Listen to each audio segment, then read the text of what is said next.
ഞാൻ 97 മുതൽ തന്നെ ERP എന്നുള്ള ഫീൽഡിൽ എനിക്ക് ഭയങ്കരമായിട്ട് ഒരു ആഗ്രഹം വന്നിട്ടുള്ളൊരു ഫീൽഡുമായിരുന്നു. ഞാൻ അന്ന് മുതൽ അതിൽ വർക്ക് ചെയ്തുകൊണ്ടിരിക്കുകയായിരുന്നു.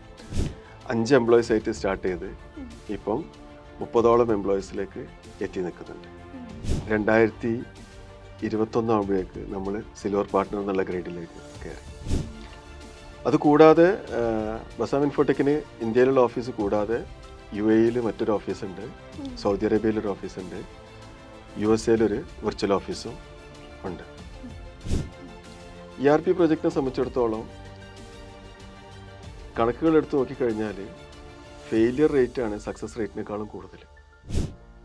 വർക്ക് കൂടുതലായി കയ്യിലുള്ള എംപ്ലോയീസിനെ കൊണ്ട് തീർക്കാൻ കഴിയുന്നതിലും അധികമുള്ള വർക്ക് കയ്യിൽ വരാൻ തുടങ്ങി.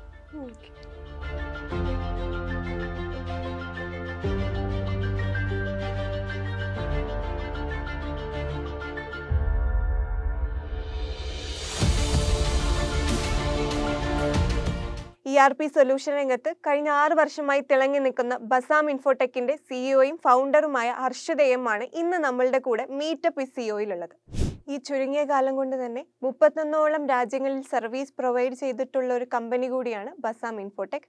കമ്പനിയുടെ കൂടുതൽ വിശേഷങ്ങൾ നമുക്ക് അദ്ദേഹത്തോട് തന്നെ ചോദിച്ചറിയാം. നമുക്ക് ആദ്യം തന്നെ കമ്പനിയുടെ തുടക്കത്തിനെ കുറിച്ചിട്ട് തന്നെ അറിയാം. എങ്ങനെയായിരുന്നു ഈ കമ്പനി തുടങ്ങിയത്? എന്തായിരുന്നു ഈ കമ്പനി തുടങ്ങാനുള്ള കാരണം? കമ്പനി തുടങ്ങാനുള്ള കാരണം, ഞാൻ 97 മുതൽ തന്നെ ERP എന്നുള്ള ഫീൽഡിൽ എനിക്ക് ഭയങ്കരമായിട്ട് ഒരു ആഗ്രഹം വന്നിട്ടുള്ളൊരു ഫീൽഡുമായിരുന്നു. ഞാൻ അന്ന് മുതൽ അതിൽ വർക്ക് ചെയ്തുകൊണ്ടിരിക്കുകയായിരുന്നു. അപ്പോൾ 97 മുതൽ 2007 വരെ ഞാൻ സൗദി അറേബ്യയിലെ ഒരു കമ്പനിയിൽ ERP അഡ്മിനിസ്ട്രേഷനും മാനേജ്മെൻറ്റും ആയിട്ട്, പിന്നെ അതുപോലെ IT മാനേജറായി. അപ്പോൾ എനിക്ക് ERPനോട് ഭയങ്കരമായിട്ടൊരു പാഷനായി മാറി എനിക്ക്. അപ്പോൾ അതുപ്രകാരം ആ ഒരു ERP സർവീസസ് എങ്ങനെ എനിക്ക് കൂടുതൽ അതിനെക്കുറിച്ചിട്ട് കസ്റ്റമേഴ്സിലേക്ക് എത്തിക്കാൻ പറ്റുന്നു, അതല്ലെങ്കിൽ എനിക്ക് അതിൽ എന്തൊക്കെ കൂടുതൽ ചെയ്യാൻ പറ്റും എന്നുള്ള രീതിയിലൊക്കെ ഞാനിങ്ങനെ ആലോചിക്കാറുണ്ടായിരുന്നു. അപ്പോൾ അങ്ങനെ തോന്നിയപ്പം അന്നാണെങ്കിൽ ആ ഇംപ്ലിമെൻറ്റേഷൻ ആ കമ്പനി നടക്കുന്ന സമയത്തും ഒരുപാട് ഗ്യാപ്പ് ഞാനവിടെ ഐഡൻറ്റിഫൈ ചെയ്തുകൊണ്ടിരുന്നുണ്ട്. അപ്പോൾ അങ്ങനെ ഐഡൻറ്റിഫൈ ചെയ്തപ്പം എനിക്ക് തോന്നി ERP ഇംപ്ലിമെൻറ്റ് ചെയ്യാൻ വേണ്ടിയിട്ട് ഒരു നല്ലൊരു ഓപ്പർച്യൂണിറ്റി അവിടെ മാർക്കറ്റിൽ കിടക്കുന്നുണ്ട്. കാരണം ഏത് കമ്പനിയാണെങ്കിലും ERP ഇംപ്ലിമെൻറ്റ് ചെയ്യുന്ന സമയത്ത് പ്രോപ്പറായിട്ട് ക്ലയൻറ്റിൻ്റെ ബിസിനസ് എന്താണെന്ന് മനസ്സിലാവാതെ അത് ഇംപ്ലിമെൻറ്റ് ചെയ്യാൻ പോയി കഴിഞ്ഞാൽ ക്ലയൻറ്റിന് വേണ്ടത് എന്താണോ അത് കിട്ടാൻ പോകുന്നില്ല. അപ്പോൾ അത് കിട്ടണമെന്നുണ്ടെങ്കിൽ എന്ത് വേണം? ഒരു ഇംപ്ലിമെൻറ്റേഷനും അതിൻ്റെ ഒരു സൈക്കിള് പ്രോപ്പറായിട്ട് തന്നെ പോകാൻ വേണം. അപ്പോൾ അങ്ങനെയുള്ള ചിന്ത എൻ്റെ മനസ്സിൽ അന്ന് മുതലേ ഉടലെടുത്തിട്ട് അപ്പോൾ അതിലേക്കായിരുന്നു പിന്നെ ഞാൻ എൻ്റെ ഫോക്കസ് മുഴുവനും ഉണ്ടായിരുന്നത്. അപ്പോൾ 97 സ്റ്റാർട്ട് ചെയ്ത് 2007 വരെ 10 വർഷം സൗദി അറേബ്യയിൽ നിന്നിട്ട് അത് കഴിഞ്ഞപ്പോഴും ഞാൻ തിരിച്ച് നാട്ടിലേക്ക് വന്നു. നാട്ടിൽ വന്നപ്പോഴും ഒരു കമ്പനി തുടങ്ങുന്ന സമയത്ത് വെറും ഒരു കമ്പനികൾക്ക് എന്താണ് വേണ്ടത് എന്ന് മാത്രം വെച്ചിട്ട് നമുക്കൊരു കമ്പനി തുടങ്ങാൻ പറ്റില്ല. അപ്പോൾ നമുക്ക് വേണ്ട കസ്റ്റമേഴ്സിലേക്ക് എങ്ങനെ എത്തിപ്പെടാൻ പറ്റും, പിന്നെ അത് കൂടാതെ ബാക്കിയുള്ള കസ്റ്റമേഴ്സ് ഫേസ് ചെയ്യുന്ന പ്രോബ്ലംസ് എന്താണ്, അവർക്കുള്ള സൊല്യൂഷൻ എങ്ങനെ കൊടുക്കാൻ പറ്റും, ഇങ്ങനെയുള്ള കാര്യങ്ങളെല്ലാം കൂടുതൽ വ്യക്തത വേണമെന്നുള്ള ബോധ്യമുണ്ട്. ഞാൻ പിന്നീട് ചെന്നൈയിലൊരു കമ്പനിയിൽ പോയിട്ട് ERP ബാക്കിയുള്ള മേഖലയിൽ ERPയുടെ ഇംപ്ലിമെൻറ്റേഷൻ അല്ലാതെ മാർക്കറ്റിങ്ങും പിന്നെ അതുപോലെ ഡെവലപ്മെൻറ്റ്, കസ്റ്റമൈസേഷൻ ഈ മേഖലകളിലെല്ലാം കുറച്ചും കൂടി എക്സ്പോഷർ കിട്ടാൻ വേണ്ടിയിട്ട് ചെന്നൈയിലെ കമ്പനിയിൽ പോയിട്ട് ജോയിൻ ചെയ്തു. അവിടുന്ന് ഒരു 5 വർഷം ചെന്നൈയിൽ യൂട്ടിലൈസ് ചെയ്തു. അതിനിടയ്ക്ക് ഞാൻ ഈ പറഞ്ഞ കാര്യങ്ങളെല്ലാം എങ്ങനെയാണെന്നൊക്കെ മനസ്സിലാക്കിയെടുത്ത് ഒരുപാട് കമ്പനികൾ ഇംപ്ലിമെൻറ്റ് ചെയ്യാൻ വേണ്ടിയിട്ട് പുറത്തേക്ക് യാത്ര ചെയ്തു. ഇതെല്ലാം ചെയ്ത് കഴിഞ്ഞൊരു 15 വർഷം കൊണ്ട് ഞാൻ നേടിയിരിക്കുന്ന അറിവ്, ആ അറിവ് വെച്ചിട്ടാണ് ഞാൻ എൻ്റെ കമ്പനിയിൽ ഫോം ചെയ്തത്. അപ്പോൾ അത് വെച്ചിട്ട് പിന്നെ ഒരു കമ്പനി റൺ ചെയ്യുമ്പോൾ എന്തൊക്കെ പ്രശ്നങ്ങൾ ഉണ്ടാവും എന്നുള്ളതിനെ കുറിച്ചിട്ടും എനിക്ക് വ്യക്തമായിട്ടുള്ള ധാരണ ഇല്ല. ERP എന്താണ് അതിനെക്കുറിച്ചിട്ടുള്ള എല്ലാം അറിയെങ്കിലും ഒരു കമ്പനി സ്വന്തമായിട്ട് റൺ ചെയ്യുമ്പോൾ എന്തൊക്കെ പ്രശ്നങ്ങൾ ഉണ്ടാവും എന്നുള്ള അറിയില്ല. അപ്പോൾ അതിന് വേണ്ടിയിട്ട് ഞാൻ എന്ത് ചെയ്തു, വേറൊരു കമ്പനിയിൽ പാർട്ട്ണറായി ജോയിൻ ചെയ്തു. ഒരു 4 വർഷം അങ്ങനെയും ചിലവഴിച്ച്. അപ്പോൾ അതുവഴി ഒരു കമ്പനിയിൽ എന്തൊക്കെ പ്രശ്നങ്ങൾ ഉണ്ടാവും, ഏതൊക്കെ രീതിയിലാണ് മുന്നോട്ട് കൊണ്ടുപോകേണ്ടത്, എന്തൊക്കെയാണ് ചാലഞ്ചസ് ഉണ്ടാവുക, ഇതെല്ലാം മനസ്സിലാക്കി അവസാനം 2017 തുടക്കത്തിലാണ് ഈ പറഞ്ഞ ബസാം ഇൻഫോടെക് എന്ന കമ്പനി ഞാൻ ഫോം ചെയ്യുന്നത്. അപ്പോൾ ഈ 3 ഇയർ എക്സ്പീരിയൻസ് വന്നതുകൊണ്ട് ഇത് ഫോം ചെയ്ത് കഴിഞ്ഞപ്പോൾ എനിക്ക് എന്ത് പറ്റി, തുടക്കം മുതൽ തന്നെ നല്ല സർവീസുകൾ കമ്പനിക്ക് മറ്റുള്ള കമ്പനികൾക്ക് കൊടുക്കാൻ പറ്റി. അങ്ങനെയാണ് ഈ ഒരു ERP മേഖലയിൽ എത്തിപ്പെട്ടതും ഒരു പുതിയൊരു കമ്പനിയാണ് ഫോം ചെയ്യാനുണ്ടായുള്ളൊരു ക്ലിക്ക് വന്നത് അങ്ങനെയാണ്. അപ്പോൾ നമ്മൾ കമ്പനി സ്റ്റാർട്ട് ചെയ്യുമ്പോൾ എഫേർട്ടിൻ്റെ കൂടെ തന്നെ നമ്മൾ ഒരുപാട് പൈസ ചിലവാക്കണം. അപ്പോൾ എങ്ങനെയായിരുന്നു ഈ ഒരു ക്യാപിറ്റൽ എങ്ങനെയാണ് കണ്ടെത്തിയത്? ക്യാപിറ്റൽ കണ്ടെത്തിയെന്ന് പറയുകയാണെങ്കിൽ ഞാൻ പറഞ്ഞല്ലോ, ഞാൻ 10 വർഷം സൗദിയിലുണ്ടായിരുന്നു. അത് കഴിഞ്ഞ് 5 വർഷം, പിന്നെ ഒരു 4 വർഷം വേറൊരു കമ്പനിയിൽ പാർട്ട്ണറായി വർക്ക് ചെയ്തു. അപ്പോൾ ഓൾറെഡി ഈ 10-15 വർഷം വർക്ക് ചെയ്തിട്ടുണ്ടാകുന്ന കുറച്ചൊരു നീക്കിയിരിപ്പുള്ള പൈസ കയ്യിലുണ്ടായിരുന്നു. അതായിരുന്നു ഈ കമ്പനി തുടങ്ങാനുണ്ടായിരുന്ന മൂലധനം ഉള്ളത്. പിന്നെ എനിക്ക് വേറെ തുടങ്ങുന്ന സമയത്തും ഞാൻ ഒറ്റയ്ക്കൊരു കമ്പനി തുടങ്ങുമ്പോൾ ഇതിൻ്റെ റിസൾട്ട് എന്തായിരിക്കും, നമ്മൾ എന്തായാലും പോസിറ്റീവായിട്ടാണ് ചിന്തിച്ചിട്ട് തന്നെയാണ് നീങ്ങുന്നത്. ഇത് സക്സസ് ആവുമെന്നുള്ള പ്രതീക്ഷയിൽ തന്നെ ആയിരിക്കും നീങ്ങുന്നത്. പക്ഷെ എന്നാലും ഏത് ബിസിനസ്സിലും എന്തുണ്ട്, നഷ്ടസാധ്യതകൾ ഒരുപാടുണ്ട്. അപ്പം അങ്ങനെ വരുന്ന സമയത്ത് വേറൊരു സ്ഥലത്ത് ഫണ്ടിങ് എടുത്തിട്ടുണ്ടെങ്കിൽ അതൊരു പ്രഷറായി മാറൂലേ എന്നുള്ളൊരു പേടിയും കൂടെ മനസ്സിലുണ്ടായിരുന്നു. നമ്മൾ എന്ത് സ്റ്റാർട്ട് ചെയ്യുമ്പോഴും അതിലൊരുപാട് ചലഞ്ചസ് നമ്മൾ ഫേസ് ചെയ്യേണ്ടി വരും. അപ്പോൾ സാറ് എങ്ങനത്തെ ചലഞ്ചസ് ആയിരുന്നു ഫേസ് ചെയ്തിട്ടുണ്ടായിരുന്നത്? കമ്പനി സ്റ്റാർട്ട് ചെയ്ത സമയത്ത് തീർച്ചയായിട്ടും ഒരുപാട് ചലഞ്ചസ് ഉണ്ടായിരുന്നു. എല്ലാ കമ്പനികളും ഫേസ് ചെയ്യുന്ന പോലെ തന്നെ നമ്മുടെ പ്രോഡക്റ്റിനുള്ള കസ്റ്റമറെ കണ്ടെത്തുക, മാർക്കറ്റ് കണ്ടെത്തുക എന്നുള്ളതായിരുന്നു ഏറ്റവും വലിയ ചാലഞ്ച്. മാർക്കറ്റ് കണ്ടെത്തിയിട്ടുണ്ടായിരുന്നു, ആവശ്യക്കാരെ കണ്ടെത്തിയിട്ടുണ്ടായിരുന്നു. പക്ഷേ അത് ഉപയോഗിക്കാനുള്ള കസ്റ്റമേഴ്സിനെ കണ്ടെത്തുക എന്ന് പറയുന്നതായിരുന്നു ഏറ്റവും വലിയൊരു ചാലഞ്ച്. പ്രത്യേകിച്ച് ഒരു പുതിയ കമ്പനി സ്റ്റാർട്ട് ചെയ്യുന്ന സമയത്ത് ഇപ്പം നമ്മൾ ഏത് കസ്റ്റമർ അടുത്ത് അല്ലെങ്കിൽ ഏത് ലീഡ് കിട്ടിക്കഴിഞ്ഞിട്ട് നമ്മൾ അവരെ അപ്രോച്ച് ചെയ്യുമ്പോഴും അവർ ചോദിക്കുക നിങ്ങൾ ഇംപ്ലിമെൻ്റ് ചെയ്തിട്ടുള്ളൊരു മുൻപരിചയം എന്താണെന്നുള്ളതാണ്. അപ്പോൾ തുടക്കത്തിൽ ഒരുപാട് ആവശ്യക്കാരെ കണ്ടെത്തിയെങ്കിലും അതൊന്നും ഒരു ബിസിനസ്സോ അല്ലെങ്കിൽ സെയിൽസോ ആയിട്ട് മാറ്റാൻ പറ്റിയിരുന്നില്ല. അതുതന്നെയായിരുന്നു ഏറ്റവും വലിയ ചാലഞ്ച്. അപ്പോൾ തുടങ്ങിക്കഴിഞ്ഞിട്ട് ഒരുപാട് ഒരു 4-5 മാസം എന്തായിരുന്നു, ഒരു കംപ്ലീറ്റ് ശൂന്യത തന്നെയായിരുന്നു. കസ്റ്റമേഴ്സ് ആവശ്യമായിട്ട് വരുന്നു, സംസാരിക്കുന്നു, എല്ലാം ചെയ്യുന്നു. പക്ഷേ എഗെയിൻ അവർ നമ്മുടെ എക്സ്പീരിയൻസ് എന്താണ്, ഇതിനു മുമ്പ് എവിടെയാണ് ചെയ്തത് എന്നുള്ള ചോദ്യങ്ങളായിട്ട് വരുമ്പോൾ അങ്ങനെ കാണിച്ചു കൊടുക്കാനുള്ളൊരു കസ്റ്റമർ ഇല്ല.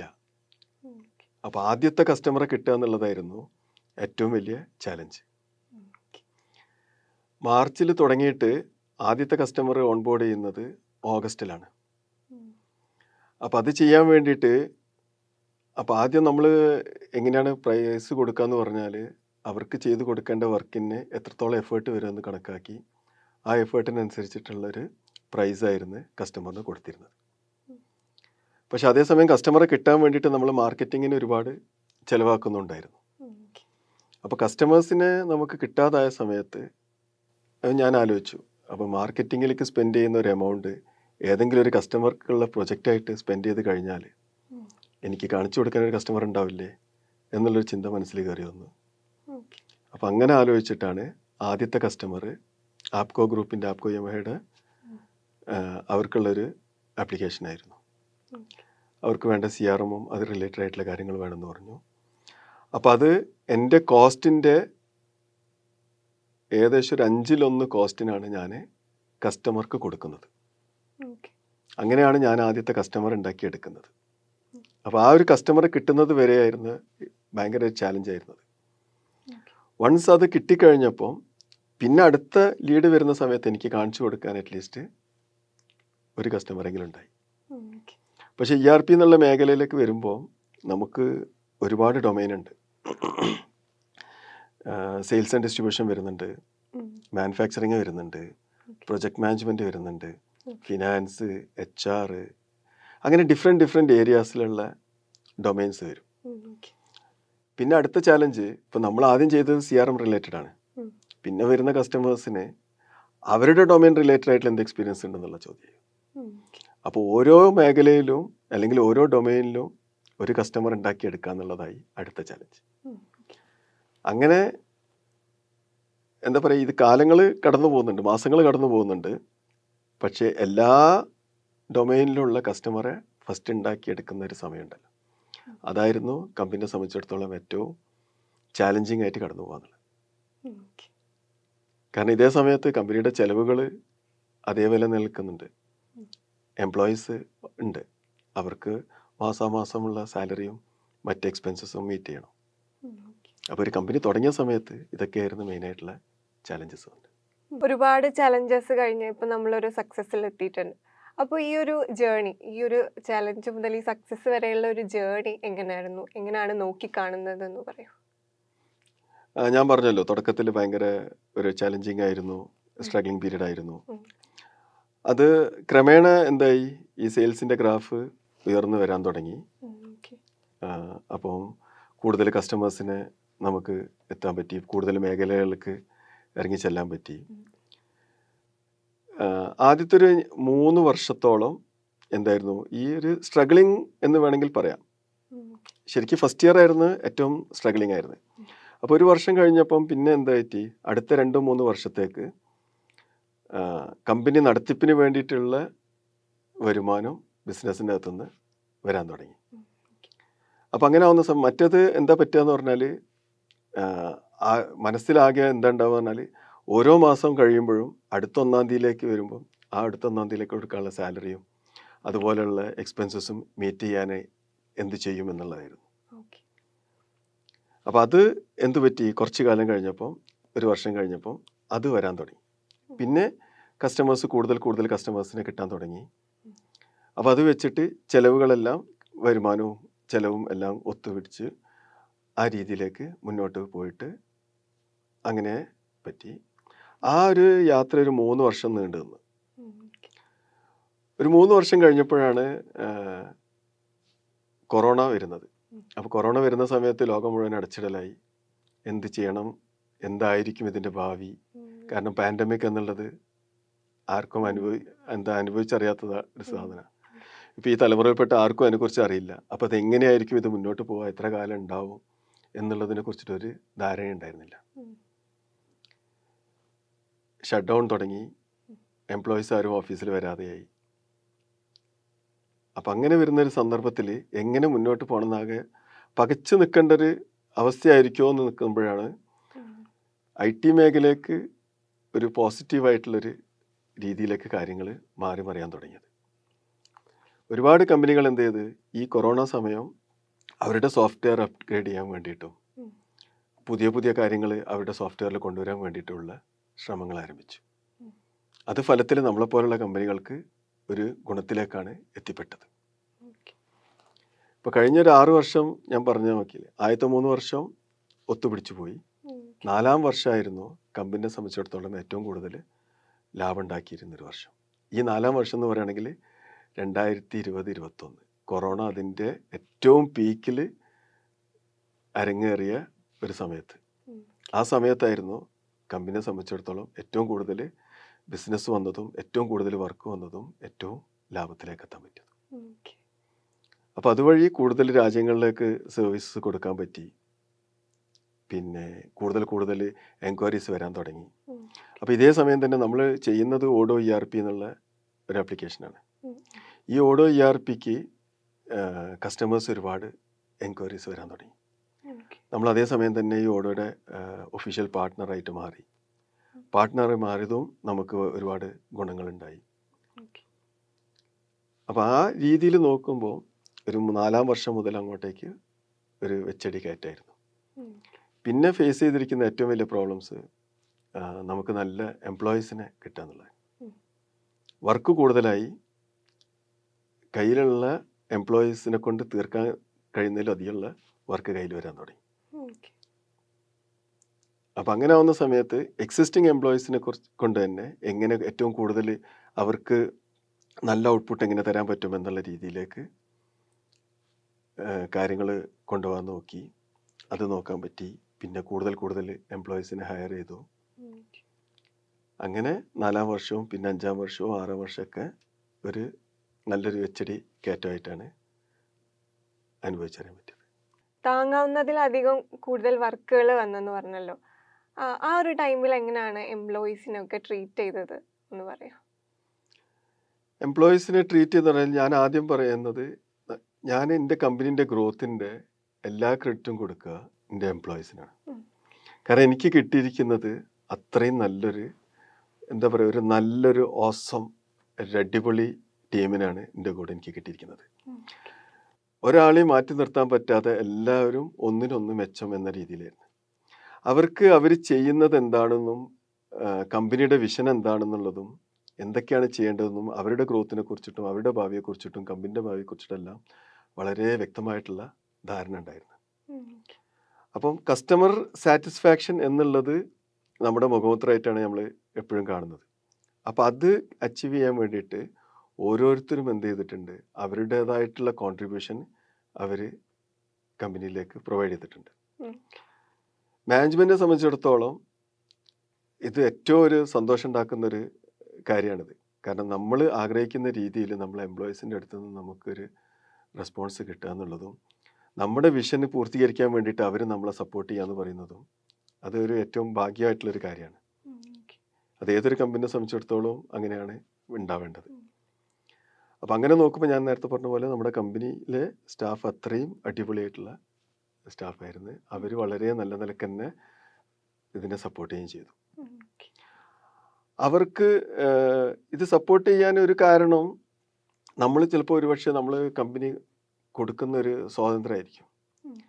നമ്മളെ കമ്പനി ഞാൻ എപ്പോഴും പറയും ഒരു എംപ്ലോയി ഫ്രണ്ട്ലി കമ്പനിയാണെന്ന് പറയും. കാരണം കമ്പനി ഡ്രൈവ് ചെയ്യുന്നതും കാര്യങ്ങളെല്ലാം തീരുമാനിക്കുന്നതും എങ്ങനെ മുന്നോട്ട് പോകണമെന്ന് തീരുമാനിക്കുന്നതും എല്ലാം അവരാണ്. ഒരാളുടെ മേലെ പോലും നമ്മൾ എന്തിടാറില്ല, ഒരു പ്രഷർ ഇടാറില്ല. മറിച്ച് ഓരോരുത്തരും അവനവൻ്റെ ഡ്യൂട്ടി എന്താണെന്നുള്ളത് സ്വയം മനസ്സിലാക്കി അത് ഏറ്റെടുത്ത് ചെയ്യുന്ന ഒരു കൾച്ചറാണ് ബസാം ഇൻഫോടെക്കിൽ നമ്മൾ ഉണ്ടാക്കിക്കൊണ്ടുവന്നിരിക്കുന്നത്. അതിൻ്റെ ഒരു റിസൾട്ട് തന്നെയാണ് നമുക്ക് എല്ലാ പ്രോജക്റ്റിലും കാണാൻ പറ്റുന്നത്. ERP പ്രോജക്റ്റിനെ സംബന്ധിച്ചിടത്തോളം കണക്കുകൾ എടുത്ത് നോക്കിക്കഴിഞ്ഞാൽ ഫെയിലിയർ റേറ്റാണ് സക്സസ് റേറ്റിനേക്കാളും കൂടുതൽ. അങ്ങനെയുള്ള ഒരു കാലഘട്ടത്തിൽ, അങ്ങനെയുള്ള ഒരു സമയത്ത് ബസാം ഇൻഫോടെക്കിനെ സംബന്ധിച്ചിടത്തോളം എനിക്ക് പറയാൻ പറ്റും നമ്മുടെ എല്ലാ പ്രൊജക്ട്സും 100% സക്സസ് ആണ്. നമ്മൾ കൊടുത്തിരിക്കുന്ന പ്രൊജക്ട്സ് മുഴുവനും എല്ലാ കസ്റ്റമേഴ്സും ആക്സെപ്റ്റും ചെയ്തിട്ടുണ്ട്. എല്ലാ പ്രൊജക്റ്റും അപ്പ് ആൻഡ് റണ്ണിങ് ആണ്. അപ്പോൾ 100% സക്സസ് ആണെന്ന് വെച്ചാൽ എനിക്ക് ഭയങ്കര ഉറപ്പിച്ച് പറയാൻ പറ്റും സക്സസ് റേറ്റ് 100% തന്നെയാണ്. അപ്പം അങ്ങനെ ഉണ്ടെങ്കിൽ എങ്ങനെ കിട്ടിയെന്ന് ചോദിച്ചാൽ അത് ഈ ഒരു വർക്ക് ഫോഴ്സിൻ്റെ കൂടെ ഉള്ളതുകൊണ്ട് മാത്രമാണ് എനിക്കത് അച്ചീവ് ചെയ്യാൻ പറ്റിയത്. ഏതൊക്കെ രാജ്യങ്ങളിലാണ് ഇപ്പോൾ നമുക്ക് ഈ ഒരു കമ്പനിയുടെ സർവീസസ് അവൈലബിൾ ആയിട്ടുള്ളത്? ബസാം ഇൻഫോടെക്ക് ഇന്ത്യ അടക്കം ഇതുവരെ ആയിട്ട് 31 രാജ്യങ്ങളിൽ നമ്മുടെ സർവീസ് പ്രൊവൈഡ് ചെയ്തിട്ടുണ്ട്. അതിൽ ഇന്ത്യയിലെ ഏഷ്യൻ രാഷ്ട്രങ്ങളായ അഫ്ഗാനിസ്ഥാനിലുണ്ട്, പാകിസ്ഥാനിലുണ്ട്, നേപ്പാളിലുണ്ട്, ഫിലിപ്പൈൻസിലുണ്ട്. അതുകൂടാതെ മിഡിൽ ഈസ്റ്റിലുള്ള ഒരുപാട് രാജ്യങ്ങളിലുണ്ട്. പിന്നെ ഒരുപാട് കസ്റ്റമേഴ്സ് നമ്മുടെ ആഫ്രിക്കൻ കൺട്രീസിൽ നമുക്കുണ്ട്. യൂറോപ്പിലും അതുപോലെ ജർമ്മനിയിൽ, UK, സ്പെയിനിൽ, ഇവിടെ എല്ലാം നമുക്ക് കസ്റ്റമേഴ്സ് ഉണ്ട്. അപ്പോൾ അതുകൊണ്ട് മൊത്തം 31 രാജ്യങ്ങളിലായിട്ട് ഇതുവരെ സർവീസ് കൊടുക്കാൻ സാധിച്ചിട്ടുണ്ട്. അതുകൂടാതെ ബസാം ഇൻഫോടെക്കിന് ഇന്ത്യയിലുള്ള ഓഫീസ് കൂടാതെ UAE മറ്റൊരു ഓഫീസുണ്ട്, സൗദി അറേബ്യയിലൊരു ഓഫീസുണ്ട്, USA വിർച്വൽ ഓഫീസും ഉണ്ട്. പിന്നെ പുറമേ ആണെങ്കിൽ മിഡിൽ ഈസ്റ്റ് ബേസ് ചെയ്തിട്ടുള്ള ഒരു വലിയ ഗ്രൂപ്പാണ് ധന്യൂബ് എന്ന് പറയുന്നത്. ഈ ധന്യൂബ് ഗ്രൂപ്പിൻ്റെ അവിടെ മുഴുവൻ ഫ്രാഞ്ചൈസികളുടെയും ERP ഇംപ്ലിമെൻറ്റേഷൻ ചെയ്യുന്നത് ബസാം ഇൻഫോടെക്കാണ്. ഇത് കൂടാതെ ആഫ്രിക്ക ബേസ് ചെയ്തിട്ടുള്ള വൺ ഓഫ് ദ ബിഗസ്റ്റ് ഗ്രൂപ്പാണ് PTG എന്ന് പറയുന്നത്, പാൻ ആഫ്രിക്കൻ ടുബാക്കോ ഗ്രൂപ്പ്. ഈ പാൻ ആഫ്രിക്കൻ ടുബാക്കോ ഗ്രൂപ്പും ബസാം ഇൻഫോടെക്കിൻ്റെ കസ്റ്റമറാണ്. കെനിയ ബേസ് ചെയ്തിട്ടുള്ള സിബിൽ എന്നുള്ള മറ്റൊരു വലിയൊരു കസ്റ്റമർ ഉണ്ട്. UK ബേസ് ചെയ്തിട്ടുള്ള TGR വെഞ്ചേഴ്സ് ഉണ്ട്. അപ്പോൾ നമുക്ക് ഈ കുറഞ്ഞ കാലയളവിൽ തന്നെ ഇത്രയും രാജ്യങ്ങളിലും ഇതുപോലുള്ള വലിയ കസ്റ്റമേഴ്സുമായിട്ട് ഒരുപാട് പേർക്ക് നമുക്ക് നമ്മുടെ സർവീസ് പ്രൊവൈഡ് ചെയ്യാൻ പറ്റിയിട്ടുണ്ട്. ഇതെല്ലാം പറ്റുന്നതും ഞാൻ വിശ്വസിക്കുന്നത് പറഞ്ഞാൽ നമ്മൾ നല്ലൊരു സർവീസ് കസ്റ്റമേഴ്സിന് കൊടുക്കുന്നത് കൊണ്ടാണ്. നമ്മുടെ മാർക്കറ്റിംഗ് SEO യൂസ് ചെയ്തിട്ട് ചെയ്യുന്നുണ്ട്. നമ്മുടെ എന്തൊക്കെയാണ് സർവീസ് എന്നുള്ളത് നമ്മൾ ഡിജിറ്റലായിട്ട് വർക്ക് ചെയ്തിട്ട് എത്തിക്കുന്നുണ്ട്. പക്ഷേ എന്നിരുന്നാലും ഏറ്റവും കൂടുതൽ കസ്റ്റമേഴ്സിനെ നമുക്ക് കിട്ടിയിരിക്കുന്നത് റെഫറൻസ് ത്രൂ ആണ്. അപ്പോൾ റെഫറൻസ് ത്രൂ കസ്റ്റമേഴ്സിനെ കിട്ടുക എന്ന് പറഞ്ഞാൽ അതിൻ്റെ അർത്ഥം നമ്മുടെ സർവീസ് നല്ലതാണ്. നമ്മൾ ഏതൊരു കസ്റ്റമർക്ക് ഒരു സർവീസ് കൊടുത്തു കഴിഞ്ഞാൽ കസ്റ്റമർ സാറ്റിസ്ഫൈഡ് ആണെങ്കിൽ തീർച്ചയായിട്ടും അയാൾ മറ്റ് 2 കസ്റ്റമേഴ്സിന് നമുക്ക് തരും. അതേപോലെ നമ്മൾ സർവീസ് മോശമാണെങ്കിൽ നമുക്ക് കിട്ടാവുന്ന 2 ബിസിനസ്സിനെ അവിടെ സ്റ്റോപ്പ് ചെയ്യാനും പറ്റും. അപ്പം ഓരോ കസ്റ്റമേഴ്സിനെയും സന്തോഷിപ്പിച്ച് അവർക്ക് വേണ്ട സർവീസ് കാര്യമായിട്ട് കൊടുക്കുക എന്നുള്ളത് ഈ ഒരു ബിസിനസ്സിനെ സംബന്ധിച്ചിടത്തോളം വളരെ ഇമ്പോർട്ടൻ്റ് ആണ്. അപ്പം അങ്ങനെയുള്ളൊരു കാഴ്ചപ്പാടുമായിട്ട് മുന്നോട്ട് പോയതുകൊണ്ട് തന്നെയാണ് നമുക്ക് ഇതുവരെയായിട്ട് ഇത്തരം രാജ്യങ്ങളിൽ സർവീസ് കൊടുക്കാൻ പറ്റിയിരുന്നത്. ഒരുപാട് ERP കമ്പനീസ് ഉണ്ടല്ലോ, അതിൽ എന്താണ് ബസാം ഇൻഫോടെക്കിനെ വ്യത്യസ്തമാക്കുന്നത്? നല്ല ചോദ്യം. ബസാം ഇൻഫോടെക് പ്രൈമർലി ഫോക്കസ് ചെയ്യുന്നത് മാനുഫാക്ചറിങ് കമ്പനികളെയും പ്രൊജക്ട് മാനേജ്മെൻറ്റ് കമ്പനികളെയാണ്. അവർക്കുള്ള സർവീസാണ് ഫോക്കസ് ചെയ്യുന്നത്. നമ്മൾ ബാക്കിയുള്ള സെയിൽസ് ആൻഡ് ഡിസ്ട്രിബ്യൂഷൻ ആയാലും ഫിനാൻസ് ആയാലും റീറ്റെയിലും ഇതിനെല്ലാം സർവീസ് കൊടുക്കുന്നുണ്ട്. പിന്നെ ഏതൊരു സർവീസ് പ്രൊവൈഡറും ഒരു ERP സർവീസ് പ്രൊവൈഡറും നല്ല സർവീസ് കസ്റ്റമറിന് കൊടുക്കുക എന്നുള്ളതാണ് ഏറ്റവും ഇമ്പോർട്ടൻറ്റ്. ഞാൻ നേരത്തെ പറഞ്ഞു നമ്മുടെ സക്സസ് റേറ്റ് 100% ഈ 100% സക്സസ് റേറ്റ് എങ്ങനെയാണ് കിട്ടിയെന്ന് ചോദിച്ചാൽ കസ്റ്റമറുടെ ബിസിനസ് എന്താണെന്ന് മനസ്സിലാക്കിയിട്ട് അതിന് വേണ്ട സൊല്യൂഷൻ കൊടുക്കുക എന്നുള്ളത്. എല്ലാ കമ്പനികളും സോഫ്റ്റ്വെയർ പ്രൊവൈഡ് ചെയ്യുന്ന സമയത്ത് നമ്മൾ പ്രൊവൈഡ് ചെയ്യുന്നത് സൊല്യൂഷനാണ്. ഓരോ കസ്റ്റമറും ഓരോ രീതിയിലുള്ള ചാലഞ്ചസ് അവരുടെ ബിസിനസ്സിൽ ഫേസ് ചെയ്തുകൊണ്ടിരിക്കുന്നുണ്ടാവും. അവർക്ക് അറിയേണ്ടതായിട്ടുള്ള ഒരുപാട് കാര്യങ്ങൾ ഉണ്ടാവും. ഇതൊന്നും അവർക്ക് എന്തുണ്ടാവില്ല, ഇപ്പോഴത്തെ സിസ്റ്റത്തിൽ നിന്ന് കിട്ടുന്നുണ്ടാവില്ല. അതല്ലെങ്കിൽ കിട്ടുന്നുണ്ടെങ്കിൽ അത് ഉണ്ടാക്കാൻ വേണ്ടിയിട്ട് അവരുടെ സ്റ്റാഫ് ചിലപ്പോൾ കുറേ ടൈം അതിൻ്റെ മേലെ സ്പെൻഡ് ചെയ്യേണ്ടി വരും. പിന്നെ കമ്പനികളെ സംബന്ധിച്ചിടത്തോളം അവരുടെ എക്സ്പെൻസസ് എങ്ങനെ കുറയ്ക്കാം, അത് കുറയ്ക്കണമെങ്കിൽ ഇപ്പോഴുള്ള എക്സ്പെൻസസിൻ്റെ ഒരു അനാലിസിസ് കിട്ടണം. ഈ രീതിയിൽ ഒരുപാട് ചാലഞ്ചസ് കമ്പനികൾ ഫേസ് ചെയ്യുന്നുണ്ട്. ഇതിനെല്ലാം പ്രോപ്പറായിട്ടുള്ളൊരു സൊല്യൂഷൻ കൊടുത്തു കഴിഞ്ഞാൽ അങ്ങനെയുള്ളൊരു സൊല്യൂഷനെ ഏതൊരു കസ്റ്റമറും കൈ നീട്ടി സ്വീകരിക്കുന്നുള്ളത് ഞാൻ എൻ്റെ അനുഭവത്തിൽ നിന്നും പഠിച്ചതാണ്. അപ്പോൾ അതായിരുന്നു ഞാൻ സർവീസ് കൊടുക്കുന്ന സമയത്ത് ഏറ്റവും കൂടുതൽ ഫോക്കസ് ചെയ്തുകൊണ്ടിരുന്നത്. കസ്റ്റമറുടെ പ്രശ്നങ്ങൾക്ക് കറക്റ്റായിട്ടുള്ള സൊല്യൂഷൻ. എല്ലാ കമ്പനികളും ഇതന്നെ പറയുന്നത്. ഏത് ERP കമ്പനി പോയി ചോദിച്ചു കഴിഞ്ഞാൽ ഞാൻ ഈ പറഞ്ഞ കാര്യങ്ങൾ തന്നെയാണ് അവരും പറയാം. പക്ഷേ അത് യഥാർത്ഥത്തിൽ കസ്റ്റമറിന് കിട്ടുന്നുണ്ടോ ഇല്ലേ എന്നുള്ളത് നോക്കിക്കഴിഞ്ഞാൽ ഒരുപക്ഷെ കിട്ടുന്നുണ്ടാവില്ല. അതുകൊണ്ടാണല്ലോ എനിക്ക് പ്രോപ്പറായിട്ട് അത് കൊടുക്കാൻ പറ്റിയ സമയത്ത് അവർ കൈ നീട്ടി സ്വീകരിച്ചത്. പിന്നെ ഞാൻ ഫോക്കസ് ചെയ്യുന്ന ഒരു ഏരിയ മാനുഫാക്ചറിങ് എന്ന് പറഞ്ഞല്ലോ. ഞാൻ നോക്കിക്കഴിഞ്ഞപ്പോൾ ഞാൻ എൻ്റെ 15-20 വർഷത്തെ എക്സ്പീരിയൻസിൽ നോക്കിയ സമയത്ത് ഒരു നല്ലൊരു ERP സൊല്യൂഷൻ മാനുഫാക്ചറിങ് മേഖലയിൽ ഒരു ഗ്യാപ്പ് അവിടെ കണ്ടിട്ടുണ്ട്. കാരണം മാനുഫാക്ചറിങ് കമ്പനികൾക്ക് ഏറ്റവും കൂടുതൽ ചാലഞ്ചസ് ഫേസ് ചെയ്യുന്നത് അവരുടെ പ്രോപ്പറായിട്ടുള്ള കോസ്റ്റിംഗ് എങ്ങനെ ചെയ്യാന്നുള്ളതും വേസ്റ്റ് മാനേജ്മെൻറ്റ് എങ്ങനെ കൺട്രോൾ ചെയ്യാന്നുള്ളതുമെല്ലാണ്. ഓക്കെ, അപ്പോൾ ഇത് പ്രകാരം ഒരു മാനുഫാക്ചറിങ് കമ്പനിക്ക് എന്തൊക്കെയാണോ വേണ്ടത് അതിൻ്റെ മേലെ കൂടുതൽ ടൈം സ്പെൻഡ് ചെയ്ത് കൂടുതൽ റിസർച്ച് നടത്തി അതിന് വേണ്ടിയിട്ടുള്ള റൈറ്റ് സൊല്യൂഷനാണ് നമ്മൾ കൊടുത്തുകൊണ്ടിരിക്കുന്നത്. അപ്പോൾ നമ്മുടെ കസ്റ്റമേഴ്സ് 200-ലധികം കസ്റ്റമേഴ്സ് ഓൾറെഡി നമുക്കുണ്ട്. 200-ലധികം എടുത്തു കഴിഞ്ഞാൽ ഇതിൽ മെജോറിറ്റിയും മാനുഫാക്ചറിങ് കമ്പനികളാണ്. ഈ മാനുഫാക്ചറിങ് കമ്പനികളിൽ ഓരോരുത്തരടുത്ത് പോയി ചോദിച്ചാലും അവർക്ക് പറയാൻ പറ്റും എന്ത് ബസാം ഇൻഫോടെക് ഇംപ്ലിമെൻ്റ് ചെയ്തതുകൊണ്ട് അവർക്ക് നല്ലൊരു സൊല്യൂഷൻ കിട്ടിയിട്ടുണ്ട്. അവരുടെ ഒരുപാട് പ്രശ്നങ്ങൾ ഈ സോഫ്റ്റ്വെയർ മുഖാന്തരം അവർക്ക് പരിഹരിക്കാൻ പറ്റിയിട്ടുണ്ട് എന്നുള്ളത്. ഇത് തന്നെയാണ് ബസാം ഇൻഫോടെക്കിനെ മറ്റുള്ള ERP ഇംപ്ലിമെൻറ്റേഴ്സിൽ നിന്നും മാറ്റി നിർത്തി വേറിട്ട് നിർത്തുന്നതാക്കി മാറ്റണം. ഈ ഒരു 6 വർഷത്തിൻ്റെ ഇടയിൽ ബസാം ഇൻഫോടെക്കിന് കിട്ടിയിട്ടുള്ള അച്ചീവ്മെൻറ്റ്സ് എന്തൊക്കെയാണ്? അച്ചീവ്മെൻറ്റ്സ് എന്താണെന്ന് ചോദിച്ചാൽ 2017 തുടങ്ങി ഇപ്പോൾ 2022 കഴിയാറായിരിക്കുകയാണ്. നമ്മൾ ആദ്യം ഓഡോയിൽ കമ്മ്യൂണിറ്റി എഡിഷനിലായിരുന്നു ഇംപ്ലിമെൻറ്റേഷൻ ചെയ്തുകൊണ്ടിരുന്നത്. പിന്നീട് ഓഡോ മദർ കമ്പനിയുടെ അടുത്തുനിന്ന് ഒരു ലേണിംഗ് പാർട്ട്ണറായിട്ട് മാറി 2018. 2018 തന്നെ. പിന്നെ 2019 ആയ സമയത്ത് നമ്മൾ ആ ലേണിംഗ് പാർട്ട്ണറെ റെഡി പാർട്ട്ണർ എന്നുള്ള സ്റ്റേജിലേക്ക് മാറി.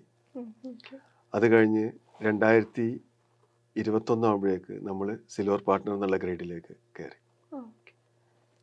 അപ്പോൾ ഈ റെഡി പാർട്ട്ണറിൽ നിന്ന് സിൽവർ പാർട്ട്ണറിലേക്ക് ഉള്ള യാത്ര എന്ന് പറയുമ്പോൾ അത് കുറച്ചൊരു ഡിഫിക്കൽട്ട് ടാസ്ക് തന്നെയാണ്. കാരണം നമ്മൾ അത്രയധികം എൻ്റർപ്രൈസ് കസ്റ്റമേഴ്സിനെയും നമുക്ക് ഉണ്ടാക്കി കൊണ്ടുവരണം. അതുകൂടാതെ നമ്മുടെ എംപ്ലോയീസ് തന്നെ ഈ ഓഡോ ടെക്നോളജിയിൽ സർട്ടിഫൈഡ് ആയിട്ട് വരികയും വേണം. അങ്ങനെ ആവശ്യമായിട്ടുള്ള സർട്ടിഫിക്കേഷൻസും ഈ സമയത്ത് അച്ചീവ് ചെയ്യാൻ പറ്റി. അങ്ങനെ 2021 സമയത്ത് നമ്മൾ സിൽവർ പാർട്ട്ണർ ഗ്രേഡിലേക്ക് എത്തി. ഇനിയിപ്പോൾ ഈ വർഷം കഴിയാറായി. അടുത്ത വർഷം തുടക്കമാകുമ്പോഴേക്ക് തന്നെ നമ്മൾ ഗോൾഡ് പാർട്ട്ണർ എന്നുള്ള ലെവലിലേക്ക് എത്താൻ അടുത്തുകൊണ്ടിരിക്കുകയാണ്. ഇതുതന്നെയാണ് മേജറായിട്ടുള്ള അച്ചീവ്മെൻ്റ് എന്ന് പറയുന്നത്. അത് കൂടാതെ എംപ്ലോയീസിനെ കുറിച്ച് പറയുകയാണെങ്കിൽ 5 എംപ്ലോയീസ് ആയിട്ട് സ്റ്റാർട്ട് ചെയ്ത് ഇപ്പം 30ഓളം എംപ്ലോയീസിലേക്ക് എത്തി നിൽക്കുന്നുണ്ട്. അതുകൂടാതെ അടുത്തൊരു വർഷമാകുന്ന സമയത്ത് മറ്റൊരു 15-20 എംപ്ലോയീസിനെയും കൂടെ ഓൺ ബോർഡ് ചെയ്ത് ബൈ എൻഡ് ഓഫ് 2023 ഒരു 50 മെമ്പർ ടീമാക്കി മാറ്റാനാണ് പ്ലാൻ. ഈ ഒരു ജനറേഷനിൽ ഒരുപാട് പേര് സ്വന്തമായിട്ട് ഒരു ബിസിനസ് സ്റ്റാർട്ട് ചെയ്യാനൊക്കെ ആഗ്രഹിക്കുന്ന ഒരുപാട് പേരുണ്ട്. അപ്പോൾ അവരോട് എന്താണ് സാറിന് പറയാനുള്ളത്? പുതുതായിട്ട് വരുന്നവർ നമ്മളെപ്പോഴും കസ്റ്റമറിനാണ് ഫോക്കസ് ചെയ്യേണ്ടത്. നമ്മളൊരു ബിസിനസ്സിലേക്ക് ഇറങ്ങുന്ന സമയത്ത് നമ്മുടെ കസ്റ്റമേഴ്സിന് എന്താണോ വേണ്ടത് അത് നമുക്ക് കൊടുക്കാൻ പറ്റണം. അപ്പം അവർക്ക് ആവശ്യമുള്ളത് എന്താണെന്നുള്ളത് നമുക്ക് വ്യക്തമായിട്ട് മനസ്സിലാവും വേണം. അതിനെക്കുറിച്ചൊരു ധാരണ ഉണ്ടാവും വേണം. നമ്മളൊരു പ്രോഡക്റ്റ് ഉണ്ടാക്കി കഴിഞ്ഞിട്ട് അത് കസ്റ്റമേഴ്സിനെ കൊണ്ട് ഉപയോഗിപ്പിക്കുക എന്നുള്ളതിനേക്കാളും കസ്റ്റമേഴ്സിന് എന്തൊക്കെയാണോ വേണ്ടത് അതിനനുസരിച്ചിട്ടുള്ള പ്രോഡക്റ്റ് നമ്മൾ ഡെവലപ്പ് ചെയ്യുക എന്നുള്ളതാണ് ഇപ്പോൾ പുതുതായിട്ട് വരാൻ പോകുന്ന ആളുകളോട് എനിക്കുള്ളൊരു. കാരണം ഇപ്പം കണ്ടുവരുന്നത് പറഞ്ഞാൽ നമ്മളെന്ത് ചെയ്യും, നമ്മുടെ മൈൻഡിലും നമ്മുടെ ഐഡിയയിലും വെച്ചിട്ട് എന്തെങ്കിലുമൊക്കെ അങ്ങോട്ട് ഉണ്ടാക്കിയെടുക്കും. എന്നിട്ട് അടുത്ത് കാണുന്നത് ഇതിന് വേണ്ട മാർക്കറ്റ് കണ്ടെത്താൻ പറ്റാണ്ട് അതൊരു ഫെയിലിയറായി പോകുന്ന കാഴ്ചകൾ ഒരുപാട് കാണുന്നുണ്ട്. അപ്പം അത് ഒഴിവാക്കാൻ വേണ്ടിയിട്ട് നല്ലത് എന്താണോ കസ്റ്റമേഴ്സിന് വേണ്ടത്, എന്താണോ മാർക്കറ്റിലേക്ക് ആവശ്യം, ആ ആവശ്യത്തിനേക്കുള്ള ഒരു പ്രോഡക്റ്റ് നമ്മളെ കയ്യിലുണ്ടായിരിക്കുക. അതല്ലെങ്കിൽ അവർക്ക് എന്ത് സർവീസാണോ വേണ്ടത് ആ സർവീസ് പ്രോപ്പറായിട്ട് നമുക്ക് കൊടുക്കാൻ പറ്റുക. ഇത് ചെയ്യാൻ പറ്റുന്നുണ്ടെങ്കിൽ ഏതൊരു ബിസിനസ്സിനെയും സക്സസ് ആക്കി എടുക്കാനും പറ്റും. അപ്പോൾ ഈ ഒരു കമ്പനിയുടെ വളർച്ചയിൽ ഇതിൻ്റെ പിന്നിൽ ആരൊക്കെയായിരുന്നു സാറിനെ സപ്പോർട്ട് ചെയ്തിട്ടുണ്ടായിരുന്നത്? കമ്പനിയിൽ സപ്പോർട്ട് എന്ന് പറയുകയാണെങ്കിൽ എൻ്റെ ഫാമിലി തന്നെയാണ് ഏറ്റവും കൂടുതൽ എൻ്റെ കൂടെ ഉണ്ടായിരുന്നത്. ഞാൻ മുമ്പ് പറഞ്ഞ പോലെ 2007 ഞാൻ സൗദി അറേബ്യയിൽ നിന്ന് തിരിച്ചു വരുന്നത്. അന്ന് സൗദി അറേബ്യയിൽ ഒരു കമ്പനിയിൽ IT മാനേജർ എന്ന പൊസിഷനിലും നല്ലൊരു സാലറി ഏൺ ചെയ്തിരിക്കുന്ന സമയത്ത് പെട്ടെന്ന് ആ ജോലി ഉപേക്ഷിച്ച് നാട്ടിലേക്ക് വരികയാണ് ചെയ്യുന്നത്. ഇത് വരുന്ന സമയത്ത് എനിക്ക് സ്വപ്നങ്ങൾ ഉണ്ടായിരുന്നു. പക്ഷെ അത് യാഥാർത്ഥ്യമാവോ എന്നുള്ളതിനെ കുറിച്ചിട്ട് എന്താണെന്നുള്ളത് അറിയില്ല. അപ്പോൾ നമുക്ക് നമ്മുടെ മനസ്സിൽ ഒരു നിശ്ചയദാർഢ്യം ഇതെല്ലാം ഉണ്ടെങ്കിൽ കൂടി നമ്മുടെ കൂടെ ഉണ്ടായിരുന്ന എല്ലാവരും പറഞ്ഞു, അവർക്കെല്ലാവരും എന്തിനിത്രയും നല്ലൊരു ജോലി ഒഴിവാക്കിയിട്ട് എന്തിനു തിരിച്ച് നാട്ടിലേക്ക് പോകണം, ചെയ്യുന്നൊരു വിഡിത്തല്ലേ എന്നുള്ള രീതിയിൽ പല ഭാഗത്തുനിന്നും ചോദ്യങ്ങൾ വരാൻ തുടങ്ങി. അപ്പോൾ ആ സമയത്ത് ഞാൻ എൻ്റെ ഫാമിലിൻ്റെ അടുത്ത്, എൻ്റെ വൈഫിൻ്റെ അടുത്ത് പറഞ്ഞിരുന്നത്, നമ്മൾ നാട്ടിൽ പോയി കഴിഞ്ഞാൽ ചിലപ്പം വിചാരിച്ച പോലെ കാര്യങ്ങൾ നടക്കണമെന്നില്ല. അങ്ങനെ വരുന്ന സന്ദർഭത്തിൽ എന്തുണ്ടാവണം, ഞാൻ എങ്ങനെയാണോ പോകുന്നത് അതിന് എൻ്റെ കൂടെ ഏത് രീതിയിലായാലും മുന്നോട്ട് പോകാൻ ഉണ്ടാവണം എന്നുള്ള. അപ്പോൾ ആ വൈഫ് അന്ന് തന്നിരിക്കുന്നൊരു സപ്പോർട്ടുണ്ട്. നിങ്ങൾ എങ്ങനെയാണോ പോകുന്നത് അതിൻ്റെ കൂടെ ഏത് രീതിയിലാണെങ്കിലും ഞാനുണ്ടാവും എന്നുള്ളത്. അതായിരുന്നു എനിക്ക് വന്ന ഏറ്റവും വലിയൊരു സപ്പോർട്ട്. അതുകൂടാതെ വളരെ അടുത്തിട്ടുള്ള സുഹൃത്തുക്കളും എന്ത് ചെയ്തിട്ടുണ്ട്, എൻ്റെ എല്ലാ കാര്യങ്ങൾക്കും അവർ കൂടെ നിന്ന് സപ്പോർട്ട് ചെയ്തിട്ടുണ്ട്, എനിക്ക് ധൈര്യം പകർന്നിട്ടുണ്ട്. അതായിരുന്നു മുന്നോട്ടേക്ക് പോകാനുണ്ടായിരുന്ന ഒരു എനർജി കിട്ടിയിരുന്നത് എനിക്ക് അവിടെ നിന്ന് പറയാം. കാരണം നമ്മൾ നോക്കിക്കാണുന്ന ബിസിനസ് എന്ന് പറയുമ്പോഴും ഒരുപാട് ബിസിനസ് വീഴ്ചകൾ കാണുന്നുണ്ട്. അപ്പോൾ നാളെ എന്താവും നമ്മുടേത് എന്ന് അറിയാത്ത ബിസിനസ്സിൽ യാതൊരു മുൻപരിചയവും ഇല്ലാതായിരുന്നു ഞാൻ ബിസിനസ്സിലേക്ക് ഇറങ്ങി പുറപ്പെട്ടത്. അപ്പോൾ അങ്ങനെയുള്ള സമയത്ത് ഈ കുടുംബത്തിൻ്റെയും ഈ സുഹൃത്തുക്കളുടെ ആയിട്ടുള്ള സപ്പോർട്ട് എന്ന് പറയുന്നത് ഭയങ്കര ഒരു വാല്യുബിൾ ആയിരുന്നു. അത്രയും എനർജി കിട്ടുന്ന ഒന്നായിരുന്നു. ആ ഒരു കാര്യം തന്നെയാണ് എനിക്ക് മുന്നോട്ട് പോകാനുള്ള ഒരു പ്രചോദനമായിട്ട് മാറിയത്. ഒരുപാട് പേര് ഇപ്പോൾ IT ഫീൽഡിലേക്ക് വരാൻ ആഗ്രഹിക്കുന്നുണ്ട്. അപ്പോൾ അവരോടൊക്കെ എന്താണ് പറയാനുള്ളത്? IT ഫീൽഡിലേക്ക് വരാൻ ഒരുപാട് പേര് ആഗ്രഹിക്കുന്നുണ്ട്. പ്രത്യേകിച്ച് എഞ്ചിനീയറിംഗ് കഴിഞ്ഞ ഉടനെ തന്നെ ഒരു IT കമ്പനിയിൽ ജോയിൻ ചെയ്യുക എന്നുള്ളത് പലരുടെയും സ്വപ്നമായിട്ടാണുള്ളത്. അത് എഞ്ചിനീയറിംഗ് മാത്രമല്ല, MCA ആയാലും BCA ആയാലും ഡിഗ്രി കഴിഞ്ഞിട്ടായാലും എല്ലാവർക്കും IT ഫീൽഡിൽ വർക്ക് ചെയ്യണം എന്നുള്ള താല്പര്യമുണ്ട്. എഞ്ചിനീയറിംഗിൽ പഠിക്കുന്നവർക്ക് അവരുടെ പഠനത്തിൻ്റെ ഭാഗമായിട്ട് തന്നെ IT റിലേറ്റഡ് ഉണ്ട്. പക്ഷെ നമ്മുടെ വിദ്യാഭ്യാസത്തിൻ്റെ കുഴപ്പം എന്നെനിക്ക് പറയാൻ പറ്റില്ല. എന്നാലും പറയുന്നത്, ഈ പഠിച്ചിറങ്ങുന്നവർക്ക് ആർക്കും ഒരു ജോലി ചെയ്യാൻ വേണ്ട നോളജ് അവരുടെ കയ്യിലുണ്ടാവില്ല. അവർ കുറേ ലാംഗ്വേജസ് പഠിച്ചിട്ടുണ്ടാവും. പക്ഷേ ഈ ലാംഗ്വേജസ് വെച്ചിട്ട് ഒരു കമ്പനിയിൽ വന്ന് ഡയറക്റ്റ് ജോലി ചെയ്യാൻ പറ്റുമെന്ന് വെച്ചാൽ ഒരിക്കലും പറ്റില്ല. ഓക്കെ, അപ്പോൾ അതിന് വേണ്ടത് അവർക്ക് ട്രെയിനിങ് ആണ്. അപ്പോൾ ഇങ്ങനെയുള്ള കേസിൽ സാധാരണ കണ്ടുവരുന്നത് എന്താണെന്നാൽ എല്ലാവരും എഞ്ചിനീയറിംഗ് കഴിഞ്ഞിട്ട് നേരെ പോയിട്ട് ഏതെങ്കിലും ഒരു കമ്പ്യൂട്ടർ കോഴ്സിന് പോയി ജോയിൻ ചെയ്യും. പക്ഷേ ഈ കമ്പ്യൂട്ടർ കോഴ്സിന് പോയി ജോയിൻ ചെയ്ത് കഴിഞ്ഞാലും അവർ പഠിക്കുന്നത് ആ ലാംഗ്വേജ് മാത്രമാണ്. അതേസമയം കമ്പനികളിൽ ഇതെങ്ങനെ ഉപയോഗിക്കണമെന്നോ ഏത് രീതിയിൽ അവർ വർക്ക് ചെയ്യണമെന്നോ അവർ പഠിക്കുന്നില്ല. അപ്പോൾ ആദ്യം വേണ്ടത് ഏതെങ്കിലും ഒരു പ്രത്യേക മേഖല, അവർക്ക് ഇഷ്ടപ്പെട്ട ഒരു മേഖല അവർ തിരഞ്ഞെടുക്കുക എന്നുള്ളതാണ്. അത് ERP ആവാം, അതല്ലെങ്കിൽ മറ്റേതെങ്കിലും ഒരു മേഖലയാവാം. ഈ മേഖലയിൽ തിരഞ്ഞെടുത്തു കഴിഞ്ഞാൽ അതിലേക്ക് ഏത് രീതിയിൽ അവർക്ക് വർക്ക് ചെയ്യാൻ പറ്റുന്നുള്ള ഒരു നോളജും കൂടെ അവർ അക്വയർ ചെയ്യണം. അതിന് വേണമെങ്കിൽ അതാത് കമ്പനികളിൽ തന്നെ അവർക്ക് ഇൻറ്റേൺഷിപ്പ് അവരുടെ പഠനകാലത്ത് തന്നെ എന്ത് ചെയ്യാം, ഉപയോഗപ്പെടുത്താം. ഇപ്പോൾ ഏതെങ്കിലും ഒരു എഞ്ചിനീയറിംഗ് വിദ്യാർത്ഥി ബസാം ഇൻഫോടെക്കിൽ വന്നൊരു 3 മാസത്തെ ഇൻറ്റേൺഷിപ്പ് എടുത്തു കഴിഞ്ഞാൽ അവർക്കറിയാൻ പറ്റും ഒരു ERPയിൽ എന്തൊക്കെയാണ് ചെയ്യുക. അപ്പോൾ ഒരു ERPയിൽ ജോലി ചെയ്യണമെന്നുണ്ടെങ്കിൽ എന്തൊക്കെ കാര്യങ്ങൾ അവർ പഠിക്കണം എന്നുള്ളതൊക്കെ അവർക്കറിയാൻ പറ്റും. അപ്പോൾ അത് ഉപയോഗിച്ചിട്ട് എന്ത് ചെയ്യാൻ പറ്റും, അവർക്ക് ജോലിയിലേക്ക് അതാത് ജോലിക്ക് തയ്യാറായിട്ട് വരാം. പിന്നെ ഏത് മേഖലയിലാണ് കയറുന്നത് അതൊരു പാഷനാക്കി മാറ്റാൻ അവർക്ക് പറ്റണം. ജോലിയുടെ തുടക്കത്തിൽ കയ്യിൽ കിട്ടുന്ന പൈസ അല്ല, പഠിപ്പ് എന്തറിവാണോ കിട്ടുന്നത് അതിനാണ് വില എന്ന് മനസ്സിലാക്കണം. ആദ്യത്തെ 1-2 വർഷം കിട്ടുന്ന പൈസനേക്കാളും കൂടുതൽ നമ്മുടെ സ്വയം വാല്യൂ എങ്ങനെ ഇൻക്രീസ് ചെയ്യാം എന്നുള്ളതാണ് അവർ നോക്കേണ്ടത്. കാര്യങ്ങൾ എങ്ങനെ പഠിക്കാം, എത്രത്തോളം പഠിക്കാൻ പറ്റും. ഇങ്ങനെ പഠിച്ചു കഴിഞ്ഞാൽ 2 വർഷം കൊണ്ട് തന്നെ അവർക്ക് അവരുടെ വാല്യൂ ഇൻക്രീസ് ചെയ്തിട്ട് അവർക്കൊരു നല്ലൊരു വാല്യൂ മാർക്കറ്റിൽ കിട്ടും. ഒരുപാട് IT ജോലികൾ വേക്കൻ്റ് ആണ്. ഒരുപാട് ആളുകൾ ജോലിക്ക് അന്വേഷിച്ച് നടക്കുന്നുണ്ട്. പക്ഷേ ഏറ്റവും വലിയ പ്രോബ്ലം എന്താണെന്ന് പറഞ്ഞാൽ റൈറ്റ് ജോബിന് റൈറ്റ് പേഴ്സണെ കിട്ടുന്നില്ല എന്നുള്ളതാണ്. അപ്പോൾ ഏതാണോ മേഖല എന്ന് അവർ തിരഞ്ഞെടുക്കുക, ആ മേഖലയിൽ അത് പാഷനോട് കൂടിയിട്ട് അതിൽ എക്സ്പേർട്ടായി മാറാൻ ശ്രമിക്കുക. പിന്നെ കരിയറിൻ്റെ ഇനിഷ്യൽ ഇയേഴ്സിൽ അറിവ് നേടുന്നതിൽ ഇമ്പോർട്ടൻസ് കൊടുക്കുക. പൈസ തനിയെ വന്നോളും പിന്നാലെ. ഇതാണ് എനിക്ക് കൊടുക്കാനുള്ളൊരു ഉപദേശം. മീറ്റപ്പ് വിത്ത് സിഒയിൽ മറ്റൊരു അതിഥിയുമായി നമുക്ക് വീണ്ടും കാണാം.